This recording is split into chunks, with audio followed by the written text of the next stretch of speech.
자, 함께 은혜 나누신 말씀은 누가복음 8장 19절부터 21절 말씀입니다. 예수의 모친과 그 동생들이 왔으나 무리를 인하여 가까이 하지 못하니 혹이 가로되 당신의 모친과 동생들이 당신을 보려고 밖에 섰나이다. 예수께서 대답하여 가라사대 내 모친과 내 동생들은 곧 하나님의 말씀을 듣고 행하는 이 사람들이라 하시니라. 아멘. 부족하고 또 부주하고 아무것도 전해줄 것이 없는 그런 사람이지만 하여튼 이 누가복음을 2년 전인가 했던 것 같아요. 그래서 새벽 예배 때마다 누가복음을 시작해가지고 지금 이제 8장쯤 왔는데 누가복음을 이제 하게 된 이유는 별거 없습니다. 그냥 제일 쉬운 성경이에요. 그리고 누가복음은 이방인을 대상으로 누가가 기록한 글이기 때문에 굉장히 객관적으로 쓴 복음서 중에 하나이기 때문에 그래서 이제 누가복음 강의를 이제 강의라고 하기는 거창하고요. 그냥 누가복음에 대해서 함께 은혜 나누는 시간을 마련했는데 지금까지 오다 보니까 이제 8장까지 왔습니다. 아직 중반까지는 안 온 것 같고요. 초반 좀 지났는데 하여튼 참석하시는 분들 왜 본문을 이걸로 할까 하시는 분들 있을까 말씀을 드리는 겁니다. 그래서 제가 이렇게 새벽 예배 때 할 때는 이 누가복음을 일단은 될 수 있는 대로 한번 끝까지 가보려고 하는데 그것도 어떻게 될지 모르겠습니다. 그러나 하여튼 오늘은 그 누가복음에 대해서 계속 말씀을 나누고자 합니다. 오늘 이제 성경에 보면은 예수의 모친과 그 동생들이 등장을 하고요. 근데 이제 예수와 그 모친과 그 동생들이 왔는데 예수를 보려고 하는 수많은 무리들이 있어가지고 가까이 가지 못한 거예요. 얼마나 사람들이 많았으면은 그 군중들을 헤집고 들어가지 못하고 만나지 못하는 상황입니다. 그러니까 이제 어떤 사람이 저기 그 당신 어머니와 동생들이 당신 보려고 면회 왔습니다 이렇게 얘기한 거죠. 그랬더니만은 예수님께서 뜬금없이 그 사람들은 모친간의 동생들이 아니라 하나님의 말씀을 듣고 행하는 이 사람들이 바로 나의 형제요 또 나의 어머니다 이렇게 말씀을 하고 있습니다. 자, 그러면은 여기서 왜 예수의 모친과 동생들이 예수님을 찾아왔을까요? 그 답은 마가복음 3장 21절에 있는데요. 성경을 읽을 때 항상 제일 먼저 우리가 생각해야 될 게 뭐냐면은 같은 복음서에 있는 내용들. 그러니까 여기도 우리 교회 성경책에 보면은 거기 예수의 모친과 동생들 해놓고 가로 해놓고 마태복음 12장 46절에서 50절, 마가복음 3장 31절 35절이 써 있잖아요. 이게 뭐냐면은 똑같은 내용이 여기도 있다는 거예요. 그래서 마태복음 12장 그리고 마가복음 3장에 있는데 그래서 이제 성경을 우리가 읽을 때 가장 먼저는 복음서 같은 경우에는 같은 복음서에서 어떻게 얘기하고 있느냐 이걸 먼저 같이 확인해 보는 게 좋고요.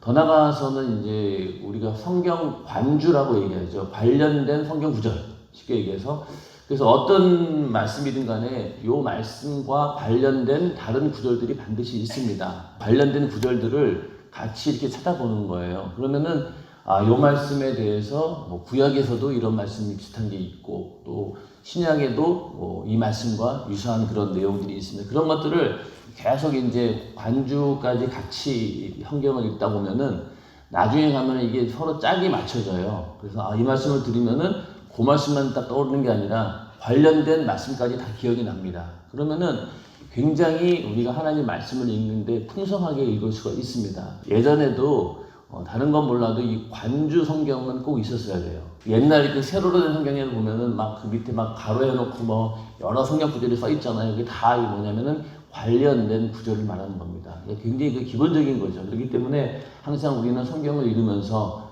여기에 있는 이 말씀과 관련된 구절이 뭔가라고 요즘에는 그런 자료들이 굉장히 많으니까 언제든지 찾아볼 수 있으면 그런 것들을 하나하나 다 이렇게 찾아보고 같이 비교해보고 그러다 보면은 성경에 대해서 우리가 더 잘 이해할 수 있고 또 지금 읽은 본문은 이해가 안 되지만은 다른 부분을 읽다 보면은 쉽게 이해가 됩니다. 오늘도 마찬가지로 이 예수의 모친과 그 동생들이 왜 왔을까요? 그냥 은혜 받으러 왔을까요? 그렇지 않습니다. 그 마가복음 3장 21절에 보면은요 어떤 얘기가 나오냐면은 예수의 친속들이 듣고 붙들러 나오니 이는 그가 미쳤다 하밀러라. 예수가 미쳤다는 거예요. 그러니까 사람들이 이제 예수님께서 이제 공생애를 시작하시고 이제 그때부터 목수일도 그만두시고 집안일도 이렇게 뒤로 하시고 이제 공생의 삶을 사시게 되는데 나가서 이제 동생으로서 예수의 어떤 그 동생애를 살고는 있지만은 인간적인 눈으로 또 그 가족들의 눈에 봤을 때 또 일반적인 사람들의 눈에 봤을 때는 이 예수가 미친 거예요. 그래서 미친 사람 취급받고 있고 또 그러한 소문이 막 나게 되었던 거죠. 그러니까 친속들이 예수의 가족들이 예수를 이제 미쳤으니까 말리러 온 거죠. 그래서 제발 좀 집에 들어와 있어라. 지금 네가 하는 행동은 전혀 이거 아닌 것 같다. 이렇게 하면서 예수를 미친 사람으로 취급하기 때문에 거기서 이제 데려오려고 예수에게 온 겁니다. 그러니까 그런 거 보면은 우리가 또 의문을 가지는 것이 그렇죠. 마리아 같은 경우는 예수님께서 이 땅에 오는 구세주고 그런 어떤 계시를 받고 하나님의 음성을 듣고 그러고 성령으로 잉태해서 낳은 자식이 예수잖아요. 그렇죠? 그렇기 때문에 그가 예수가 하는 일에 대해서 저분은 하나님의 일을 하고 있구나 이렇게 생각하겠지만은 마리아조차도 예수님께서 어떤 사역을 구체적으로 하실지 그가 어떤 모습으로 사역을 하실지에 대해 몰랐다는 얘기죠.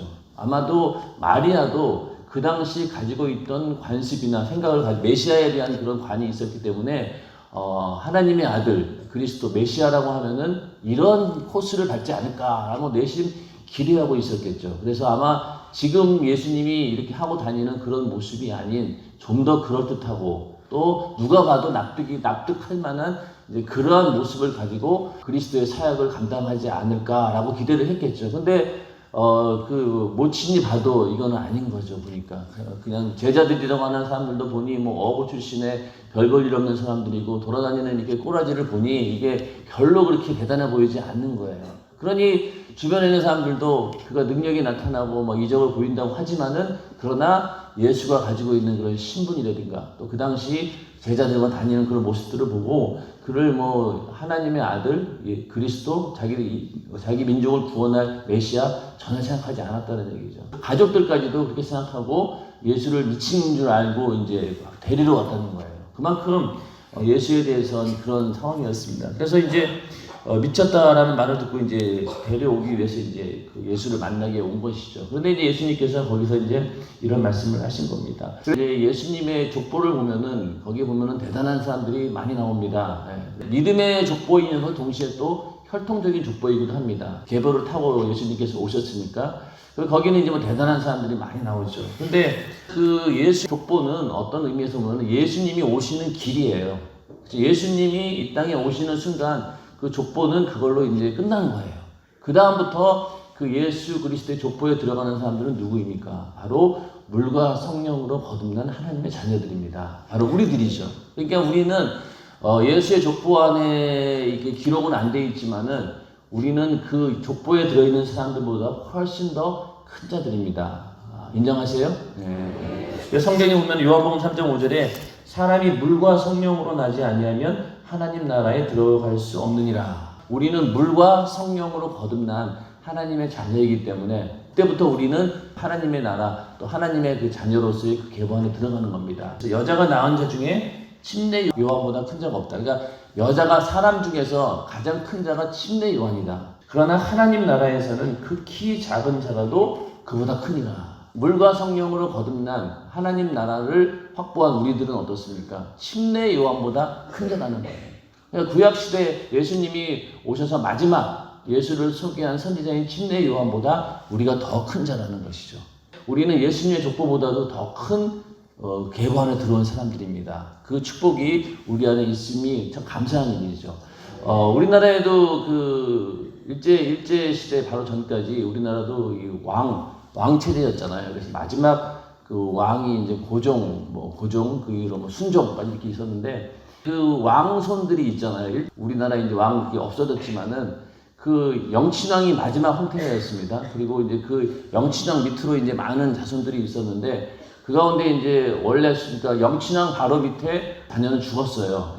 죽고 그리고 지금 그 밑에 이제 여러 이제 자녀들 가운데 후손들이 남았는데 예전에도 막 우리 교회에 한번 오신 적이 있어요. 그분 이석 씨라는 그런 분인데 그분만이 이제 요즘 아직까지 살아계신데 그분은 사실은 직접적인 혈통은 아니고 이렇게 약간 좀 멀어요. 그러나 하여튼 마지막 왕손이라고 하면서 이제 이렇게 홍보도 하고 그러시는데 생각해보세요. 그 사람 입장에서 야 내가 시대를 조금만 일찍 태어났으면 나는 왕손이었을 텐데 이게 뭔가 하면서 굉장히 조금만 일찍 태어났으면 좋았을 거 이랬을 거 아니겠습니까? 그만큼 왕의 자손이다라고 하는 것이 굉장히 큰 어떤 부귀 영화를 누릴 수 있고 또 명예를 가질 수 있는 그런 건데, 하여튼 우리는 지금 살면서 내가 사는 모습을 보니 뭐 내가 하나님의 자녀라고는 하지만은 뭐 여전히 이 사람들 틈바구니 속에서는 별 볼 일 없는 사람이고 또 평범한 사람이고 그러지만은, 그러나 우리는 어떻습니까? 물과 성령으로 거듭난 자이기 때문에 우리는 하나님의 자녀이고, 또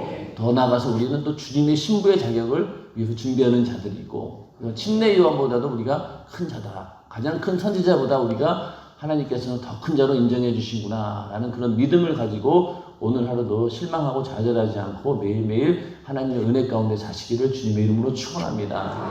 그래서 이제 이런 생각하면은 이렇게 살고 있는 모습 가운데서 힘이 생기죠. 소망도 생기고, 그래 빨리 이 땅에 세월이 끝나고 죽은 다음에 천국에 가면은 그때 나의 신분은 완전히 달라진다. 물론 지금도 우리가 살아가는 동안 하나님의 자녀로서 언제든지 기도할 수 있고 또 하나님의 은혜 가운데 우리가 거할 수 있기 때문에 그것도 우리에게 큰 복이지만은, 그러나 우리의 최종 완결편은 어디에서 나오냐? 바로 죽은 다음에 영원한 천국에서, 그때 주님을 뵐 때, 그때 모든 영광이 우리에게 오게 되는 것입니다. 그 소망을 가지고 늘 승리하는 우리 모두가 되기를 주님의 이름으로 축원합니다.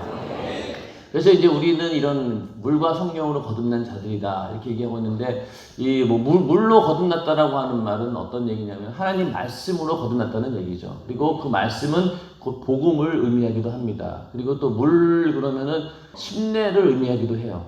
신앙 고백할 때 항상 침례를 통해서 고백하지 않습니까? 그러니까 그 침례를 통해 고백했다는 얘기는 그 순간 우리가 하나님 말씀으로 복음으로 거듭났다는 것을 우리가 믿음으로 고백하는 겁니다. 그렇기 때문에 물과 성령으로 거듭났다라고 했을 때는 하나님 말씀으로 복음으로 우리가 거듭났다라는 얘기죠. 물과 성령으로 거듭났다라고 하는 얘기는 우리가 하나님 말씀을 통해서 죄를 깨닫고, 나는 죄인이었구나, 이제는 이렇게 살아서는 안 되겠구나, 그래서 죄인임을 고백하면서 회개하는데, 그럼 이 죄를 어떻게 할까? 하나님의 아들 예수 그리스도께서 내 죄를 담당하시고 나를 위해 피 흘려 죽으셨구나. 그러면서 예수의 피의 공로 의지하여서 내 죄를 회개할 때 죄가 사라지게 되고, 그러는 순간 우리는 하나님의 자녀로 새롭게 거듭나게 되는 그런 경험들을 우리는 다 했습니다. 우리는 이렇게 물과 성령으로 거듭난 자들이죠. 예수의 피로 우리가 죄사함 받는 순간 우리 안에 성령께서 임하시면서 내가 거룩해졌다라고 하는 것을 확증해 주시는 분이 바로 하나님이십니다. 내 안에 예수의 피가 있고 그 피로 인해서 내 죄가 사함받았다라고 하는 사실을 확증해 주고, 그것이 확실하다라고 도장 꽝 찍어주시는 분이 바로 성령님이시죠. 그러니까 우리가 성령 받았다라고 하는 것은요, 이게 어마어마한 축복입니다. 자주 말씀을 드리지만은 이 성령을 받고 거듭났다라고 하는 것은요, 이 침례 요한도 부러워하는 우리가 신분이 변화가 된 거고, 또 그러한 복을 받은 자들입니다. 내가 성령 받았다라고 하는 것을 어떤 분들은 그냥 그래 내가 성령 받았어, 그냥 방언 받은 걸로 끝나, 난 방언 받기 위해서 성령 받은 거야, 이렇게 생각하는 분들이 있는데, 방언 은사는 성령께서 주시는 은사의 한 부분일 뿐이고, 무엇보다 중요한 것은 성령으로 거듭났다라고 하는 건 우리가 하나님의 자녀로서 완전히 확증받게 되었고, 하나님 나라에 들어갈 수 있는 그런 확실한 길을 우리 활짝 열게 되었고, 그 안에 들어가게 되었다라고 하는 그런 내용이기 때문에 성령 받았다라고 하는 것은 굉장히 중요합니다. 이제 여기도 뭐 청년들도 많이 있고 또 회원들을 섬기는 그런 분들이 많은데, 가장 큰 회원 관리는요, 성령 받게 하는 거였어요. 성령 충만해서 방언을 이제 받았다라고 하는 것은 성령 충만에 대한 확실한 증거니까, 이렇게 처음에 이제 예수를 믿게 해서 그 영혼을 이제 잘 섬기고, 그래서 아무리 인간적으로 섬기는 것보다 가장 좋은 거는 회개하고, 예수 믿고 회개하고 성령 충만함 받아서 방언 은사까지 받고 오면은 더 이상은 이제 관리를 어지간하지 않아도 일단은 자기 혼자 신앙생활을 잘하게 되고, 오히려 그때부터 그 사람이 많은 사람들에게 예수를 전하게 되기 때문에 복음 전도자로서 또 그 다른 영혼들을 섬길 수 있는 그런 충성자로 변화가 됩니다. 그래서 연세중앙교회 과거에 이렇게 청년들의 삶을 보면은요, 저도 뭐 그 중에 하나지만은 예수 믿지 않던 그런 사람이었어요. 그래서 5월 달에 예수 믿었는데 7월 달에 은혜 받고 완전히 거듭났어요. 3개월도 안 걸린 거예요. 3개월 정도 걸린 거죠. 그러면서 연세중앙교회에서 청년회에서 그때는 사람이 워낙 없으니까 거기서 임원도 하고 막 이러면서 시작했는데, 그 기간이 불과 몇 개월 걸리지 않았어요. 그 얘기는 결국 뭐냐면은 성령으로 거듭나기만 하면은 아무리 신앙 연조가 짧다 하더라도 금방 하나님께서 그 충성자를 쓸 수 있다는 얘기죠. 영혼을 섬기는 자들을 쓸 수 있다는 것. 이 성령을 받았다라고 하는 것은 굉장히 중요한 것이고 이것은 우리에게 주어진 최고의 축복입니다. 이 시대에 우리가 태어났다라고 하는 것이 너무너무 감사한 것이죠.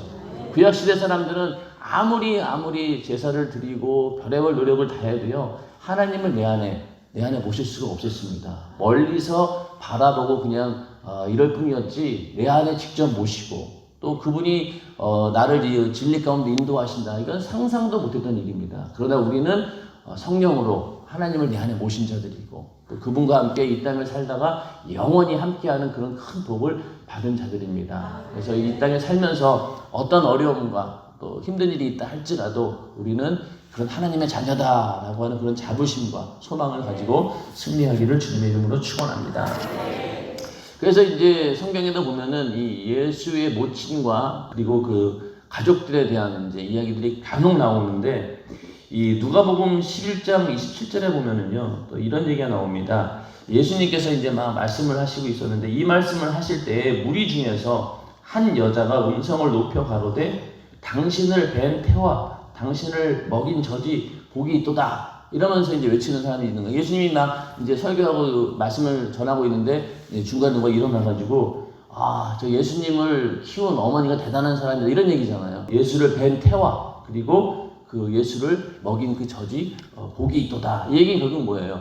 예수를 낳게 한 그 어머니가 정말로 대단한 사람 아니냐. 왜냐 저렇게 그 선지자로서 또 그리스도로서 메시아로서 온 저 대단한 사람을 낳은 사람이니 얼마나 대단하겠느냐 이러면서 예수 그리스도의 어머니를 막 이제 높입니다. 거기에 대해서 그 예수님께서 한마디로 하나님의 말씀을 듣고 지키는 자가 복이 있다 이렇게 딱 잘라버려 있습니다. 오늘날 그 마리아를 숭배하는 그런 데가 있죠. 로마 카톨릭이 철저하게 마리아를 숭배합니다. 당신을 뵌 태와 당신을 먹인 젖이 복이 있도다. 이걸 그냥 그대로 끌고 간 거죠. 예수님의 어머니라는 그 이유 하나로 지금은 어디까지 왔냐면은 마리아도 죄가 없다 이런 얘기까지 합니다. 그러면 이게 말이 안 되는 거죠. 아담 이후로 모든 인간은 죄를 벗어날 길이 없는데 마리아는 예수를 잉태하고 예수를 태어나게 했다는 그 이유 때문에 마리아는 죄가 없다 여기까지 가버린 거예요. 그러면서 마리아를 예수를 만나는 전 단계 정도로 생각을 합니다. 그러니까 항상 보면은 그 마리아가 이제 아기를 안고 있는 모습을 계속 사람들에게 보여주죠. 그러면서 은근히 예수보다는 마리아가 더 큰 사람으로 더 큰 어떤 그런 존재로 이렇게 부각을 시키게 됩니다. 기도할 때도 보면은 이제 마리아를 통해서 예수에게 전달되기를 바라는 이렇게까지 되면서 이 마리아 숭배 세상이 커지게 됩니다. 이거는 절대로 성경적으로 맞지 않고 이거는 절대 이 우상이 돼버리는 거죠. 그렇죠? 하나님께서도 나 외에는 어떤 것도 우상을 두지 마라 라고 했는데 예수님께서도 그런 것을 아시고는 예수님이 쓰시던 몫으로 있을 때 쓰던 톱이라든가 또 이런 것들이 그래도 하나 남아있을 만도 하지 않습니까? 그 예전에 그 인디아나 존스라고 하는 그 영화를 보면은 거기에 나오는 그 중에서 뭐 성배를 찾아서라는 그런 영화가 있었던 거 기억이 나는데 그게 뭐냐면 예수님이 쓰시던 그 포도주잔 다 담았던 잔을 찾기 위해서 막 돌아다니는 이제 그런 내용이에요. 그 얘기는 결국 뭐냐? 그게 굉장한 걸로 이제 보물의 가치가 있다는 거죠. 예수님이 직접 뭐 포도주를 따라가지고 드셨던 그 잔을 막 찾아다니는 겁니다. 그러니까 그런 게 없어요. 하나도. 예수님께서는 하나도 남기지 않았습니다. 왜? 그런 것들로 인해서 사람들이 그거를 우상으로 섬기게 될까봐 하나도 남기지 않고 싹 치워버리십니다. 절대로 찾을 수 없다는 얘기죠. 그런데 오늘날 이 마리아에 대해서 예수님의 어머니라는 그 이유 때문에 그를 숭배하고 그를 하나님처럼 또 하나님과 버금가는 그런 존재로 숭배한다라고 하는 것은 철저한 우상 숭배입니다. 로마 카톨릭의 교리 자체가 이게 문제가 있다는 얘기죠.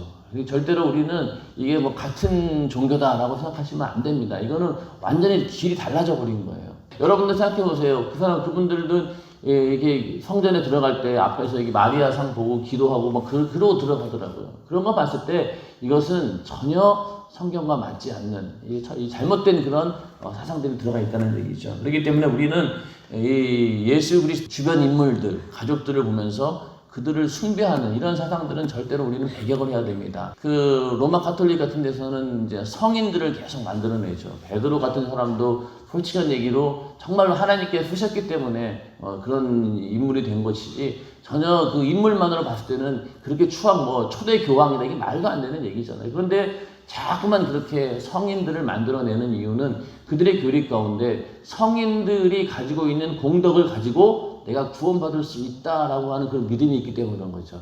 목사님께서 간혹 얘기하시잖아요. 어떤 사람이 베푼 공덕이 원래는 100만 있으면 되는데 한 500을 해버린 거예요. 500만큼 영향을 끼친 거예요.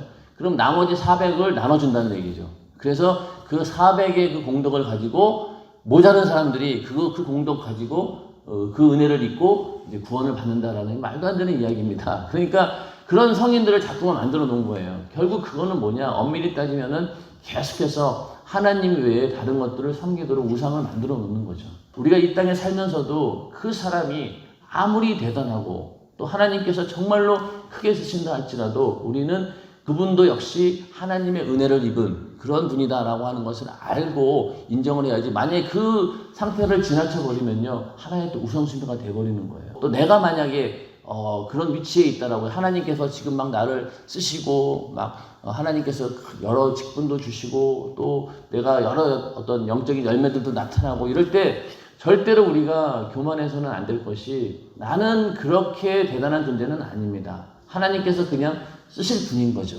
그 자체가 감사한 것이지 절대로 내가 잘나서 된 것이 아니라는 사실을 우리는 분명히 알고, 절대로 이렇게 내가 우쭐해지는 그런 교만이 있다가는 이게 큰일 납니다. 절대로 그러지 않고 우리는 항상 겸손하게, 나는 원래는 쓸모없는 그런 죄인이었습니다. 더 비참하게 얘기한다라고 하면은 쓰레기 같은 존재입니다. 그렇죠? 죽어서 그냥 지옥에 가서 영원히 그냥 지옥불에 떨어져야 마땅한 그런 쓰레기 같은 존재인데 하나님께서 귀하게 쓰신다라고 생각하시면은 전혀 우리는 교만할 이유가 없죠. 그래서 그 예전에 목사님께서 성막 강연을 하실 때 성도들에게 쭉 물어보면은 가장 은혜 받는 데가 어디예요? 라고 물어보면 조각목이라고 그러더라고요. 그 조각목이 굉장히 인상이 많이 나갔다. 왜 그러냐면은 그때 성막을 짓던 그 나무가 지금처럼 좋은 목재가 아니에요. 그 당시 썼던 시띠나무는 오늘 우리나라로 치면은 아카시아 나무 같은 건데, 그 아카시아 나무는 쓸데가 별로 없어요. 그나마 이제 우리나라 같은 경우에는 환경이 좋아가지고 좀 이렇게 쭉쭉 뻗어가지고 큰 나무들도 있지만은, 이스라엘에 있는 그 시띠나무 같은 경우는요, 이게 오래 그 광야에서 자라는 거잖아요. 아무리 커봤자 이게 목재로 쓸 수 있는 게 아닙니다. 근데 하나님께서는 시띠나무 그걸 가지고 성막을 지으신 거예요. 그걸 그냥 쓰지 않고 어떻게 합니까? 금으로 싸서 세우죠. 그 얘기는 결국 뭐예요? 우리도 똑같이 전혀 하나님 앞에 쓸모없는 그런 조각목 같은 자들입니다. 그런데 하나님께서 우리에게 조각목에다가 금을 입히는 것처럼 우리에게 뭘 입히냐면은 바로 예수 그리스도의 보혈이라고 하는 그 은혜를 입힌 거예요. 그러니까 그 순간부터 우리가 쓸모있는 자들이 된 것이지, 그 조각나무가 금 띄어버리면요, 정말 쓸모없는 나무 그대로 드러나는 거예요. 그렇기 때문에 금으로 이렇게 쌉니다. 그래서 그 성막의 기둥을 세우고 하나님의 그 귀한 그 성전을 지우는 재료로 사용당하는 것이죠. 그런 것처럼 오늘날 우리가 교회에서 이모저모로 쓰임받는다라고 할 때 우리는 그 조각목을 벗어날 길이 없어요. 원래 성분이 그래요. 그런데 하나님께서 거기다가 금을 입히신 것처럼 예수 그리스도의 보혈이라고 하는 그 은혜가 있기 때문에 하나님께서 우리를 인정하시고 이렇게 우리를 귀하게 쓰시는 겁니다. 그 외에는 아무것도 없어요. 그래서 우리가 오직 영원토록 내 할 말 예수의 피밖에 없네, 나의 의는 이것뿐 예수의 피밖에 없네, 이 얘기하는 거는요, 하나님 앞에 드러날 의라고는 그밖에 없는 거예요. 어느 누구도 예수의 피 앞에는 잘난 사람도 없고 못난 사람도 없어요. 다 똑같습니다. 내가 좀 잘났다고 해서 잘 나간다고 해서 남 비판할 이유도 없고요. 내가 신앙생활 좀 잘한다고 해서 못하는 사람 보고 막 야지 떨고 비판할 이유가 없어요. 왜? 나도 한때는 저런 사람이었고, 그렇죠? 나도 지옥 갈 수밖에 없는 그런 쓸데없는 아무 쓰잘데기 없는 그런 존재였는데 하나님께서 예수의 피의 보혈을 나에게 발라주셔가지고 그 은혜로 내가 살게 되었고 성령께서 내 안에 임하신 이유도 뭘까요? 우리 뭘 보고 임하셨겠어요? 내 안에 있는 내가 열심히 하니까 아닙니다. 우리 안에 있는 예수의 피를 보고 임하신 거예요. 그래서 다른 죄도 다 있지만은 다 간과하시고 그 안에 있는 아들 예수의 피만 보고 우리를 거룩히 여기신 것이지 자체가 거룩한 게 아니란 얘기입니다. 그러니까 우리는 예수 믿고 거듭나서 성령으로 산다고 하더라도요, 이 출신 성분을 벗어날 길이 없는 거예요. 그러니까 그거를 항상 기억하고 나는 예수의 피가 절대적으로 필요한 사람입니다. 그 은혜가 나에 있어야지만 하나님께 인정받을 수 있는 의는 그거밖에 없습니다. 라고 고백할 때 하나님께서 그 모습을 보시고 우리를 더 크게 사용할 줄로 믿으시기를 주님의 이름으로 축원합니다. 예수를 태어나게 한 어머니 또 그 주변 가족들 다 의미 없어요. 다 똑같은 아담 안에 있는 죄인일 뿐입니다. 그러나 예수만이 인류를 구원하실 그런 분이기 때문에 예수만 드러나야지 그 주변 사람들이 절대로 드러나서는 안 된다는 얘기죠. 그러니까 오직 예수만 우리의 구세주이고 예수 위에 다른 구원의 이름 다른 것은 아무것도 준 것도 없다는 거죠. 그리고 예수 중간에 어느 것도 껴서도 안 됩니다. 우리는 오직 예수를 통해서만 하나님을 만날 수 있고 예수를 통해서만 구원이 있는 것이지 중간에 어느 것도 끼어든다라고 하면 그건 전부 다 우상에 불과하다는 얘기죠. 신앙생활 하면서 항상 그런 것들을 잘 생각해야 됩니다. 그래서 혹시 내 앞에 다른 하나님 외에 다른 것을 섬기는 것이 없는지 잘 생각하면서 우리는 하나님의 말씀, 예수님께서도 하나님 말씀을 듣고 행하는 사람들이 나의 가족이다라는 얘기잖아요. 여기서 중요한 건 또 하나님 말씀을 듣는 거로 끝나는 것이 아니라는 거죠. 듣고 행하는 자라는 것을 또 이렇게 분명하게 기록을 해놓으셨어요. 이게. 그러니까 그냥 말씀만 많이 듣고 내가 안다고 해서 되는 게 아니라 그 말씀대로 행하는 자가 진정한 하나님과의 영적인 패밀리다라는 얘기죠. 그렇기 때문에 이 행하는 믿음이 굉장히 중요합니다. 우리가 그냥 말로만 듣고 그래 끝나는 게 아니라 그 말씀대로 살아가는 능력 그것까지 있을 때 우리는 진정으로 예수 안에서 한 형제가 될 수 있는 것입니다. 하나님 말씀대로 듣는 거는 쉬워요. 깨닫는 것도 어느 정도까지 가능해요. 그러나 그 말씀대로 살아가는 것은 어떤 면에서 어려운 점들이 많습니다. 나는 할 수 없으니까 하나님의 능력으로 바로 내 안에 계신 성령께서 하나님 말씀대로 살아갈 수 있는 능력을 주셔야지만 우리는 할 수 있다는 얘기죠. 그게 아니면 또 안 되는 거예요. 말씀은 많이 듣고 깨달을 수는 있어요. 그러나 깨달은 다음에 그 말씀을 내 삶 가운데 이루는 것은요, 우리 힘으로는 정말로 터무니없이 부족합니다. 그래서 항상 하나님이 주시는 능력으로 성령께서 그 일을 해주셔야지만이 가능한 일이기 때문에 성령 충만을 위해서 노력하는 이유가 바로 거기에 있습니다. 우리도 오늘 하루도 하나님 말씀을 듣고 행하는 자가 되어서 언제나 예수 안에 신령한 가족의 한 멤버로서 오늘도 그런 복된 삶을 사시기를 주님의 이름으로 축원합니다. 그래서 늘 내 안에 예수 그리스도가 있고 그분만이 나의 구세주가 되어서 그 외에는 어느 것도 보이지 않고 오직 예수만 보이는 그런 신령한 삶이 되기를 주님의 이름으로 축원합니다. 이 시간에 기도하겠습니다. 기도할 때 주님, 우리가 하나님 말씀을 들었지만 그 말씀대로 나는 행하지 못했습니다. 주님, 그 죄를 용서해 주시고 하나님 말씀을 듣고 행할 수 있는 그런 믿음과 또 그런 걸 실천할 수 있는 그 능력을 나에게 허락해 주시옵소서라고 기도하시고 그러면서 늘 하나님의 자녀로서 또 하나님의 그런 자녀로서 우리가 거룩한 삶을 살게 해달라고 기도하시고 특별히 여러분들이 가지고 있는 여러 가지 문제들을 위해 기도하시고 담임 목사님의 강건함을 위해서도 이 시간 함께 기도하도록 하겠습니다. 주여 삼창하시고 기도하겠습니다. 주여! 주여! 주여!